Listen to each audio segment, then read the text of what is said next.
मित्रों, आज के वीडियो में हम देखेंगे पिप्जो इंजेक्शन के बारे में। आप सभी ने देखा होगा पिप्जो इंजेक्शन बहुत बार आपको दिया जाता है।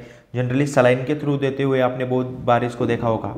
तो इस पिप्जो इंजेक्शन के क्या फ़ायदे हैं, इसके अंदर कौन कौन सी दवाई है, किस प्रकार से वो काम करता है, उसका रूट ऑफ एडमिनिस्ट्रेशन क्या है, कौन से रूट से हमें वो लेना चाहिए, ये सब इस वीडियो के अंदर हम देखेंगे। तो चलिए स्टार्ट करते with the Pipzo injection. Pipzo 4.5 gram injection is a combination of two antibiotics. एक एंटीबायोटिक है जो बैक्टीरिया के अगेंस्ट काम करता है और दो एंटीबायोटिक का एक कॉम्बिनेशन है, मतलब इसके अंदर दो एंटीबायोटिक है, दो मेडिसिन है। It is use to treat various types of bacterial infection. Bacterial infection को ट्रीट करने के लिए, बैक्टीरियल इन्फेक्शन से मुक्ति पाने के लिए ये पिप्जो इंजेक्शन यूज़ किया जाता है। It fight against the infection by killing the micro organism. कैसे करता है वो फाइट इन्फेक्शन के? तो जो माइक्रो ऑर्गेनिज्म है जिसकी वजह से इन्फेक्शन हुआ है उनको किल करके ये उसको ट्रीट कर देता है। नेक्स्ट, हाउ पिप्जो इंजेक्शन वर्क, किस प्रकार से काम करता है अपने बॉडी के अंदर है, किस प्रकार से काम करता है।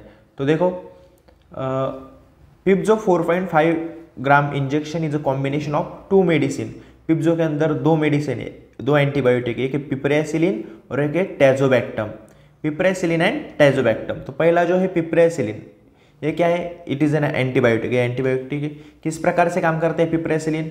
It works by preventing formation of the bacterial protective covering which is essential for the survival of bacteria. अभी देखो, फॉर एग्जाम्पल ये बैक्टीरिया है। अब बैक्टीरिया को जिंदा रहने के लिए, ये इसकी जो बाहर की कवरिंग है ये नेसेसरी है।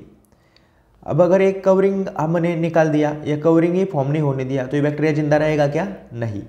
तो पिप्रेसिलिन क्या करता है? ये जो प्रोटेक्टिव कवरिंग है इसका फॉर्मेशन ही नहीं होने देता, इसको बनने ही नहीं देता। अगर ये कवरिंग बनेगा नहीं तो बैक्टीरिया जिंदा नहीं रहेगा। तो इस प्रकार से बैक्टीरिया वहाँ के किल हो जाएंगे और अपना जो इन्फेक्शन है वो ठीक होने लगेगा।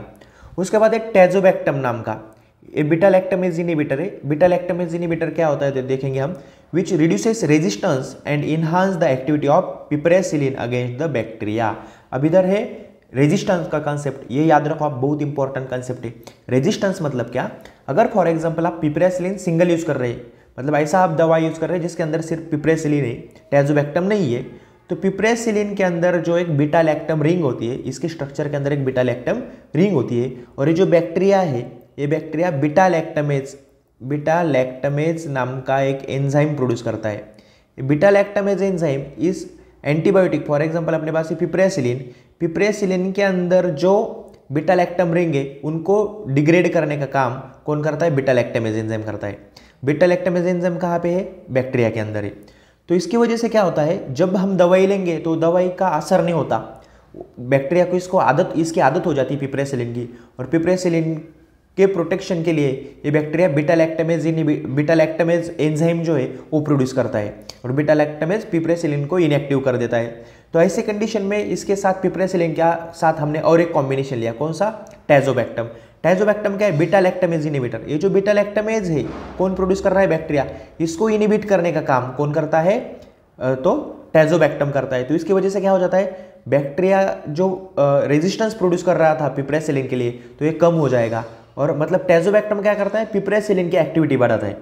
मेन तो मारने वाला यही है, पिप्रेसिलिन ही किल करने वाला है बैक्टीरिया को, लेकिन उसका जो रेजिस्टेंस बैक्टीरिया प्रोड्यूस करेगा वो रेजिस्टेंस को कम करने के लिए, उस रेजिस्टेंस को क्लोज करने के लिए टैजोबैक्टम हम यहाँ पे यूज करते हैं। नेक्स्ट देखेंगे common side effects of Pipzo injection के साइड इफेक्ट्स क्या क्या है। तो नौसिया आपको हो सकता है, वोमिटिंग उल्टी हो सकती है, डायरिया, रैशेस स्किन के ऊपर आपके आ सकते हैं, और कुछ एलर्जिक रिएक्शन इसकी वजह से आपको हो सकती है। उसके बाद ये रूट ऑफ एडमिनिस्ट्रेशन, मतलब कौन से रूट से लेना है, तो इसका है आईवी, इंट्रावेनस रूट, इसके लिए हम प्रेफर करते हैं, इसलिए हम इंजेक्शन से डायरेक्टली वेनस ब्लड वेसल्स में ये दिया जाता है, इसलिए उसको आईवी बोला जाता है। और इसका यूज़ है बैक्टीरियल इन्फेक्शन, आपके जो भी बैक्टीरियल इन्फेक्शन अपने बॉडी के अंदर होंगे, तो इस बैक्टीरियल इन्फेक्शन के केस में हम पिप्जो 4.5 ग्राम का जो इंजेक्शन है उसके अंदर 4 ग्राम जो है वो पिप्रेसिलिन रहता है और 0.5 ग्राम जो है वो टैजोबैक्टम रहता है, इसलिए उसको 4.5 ग्राम बोला गया है। Thank you.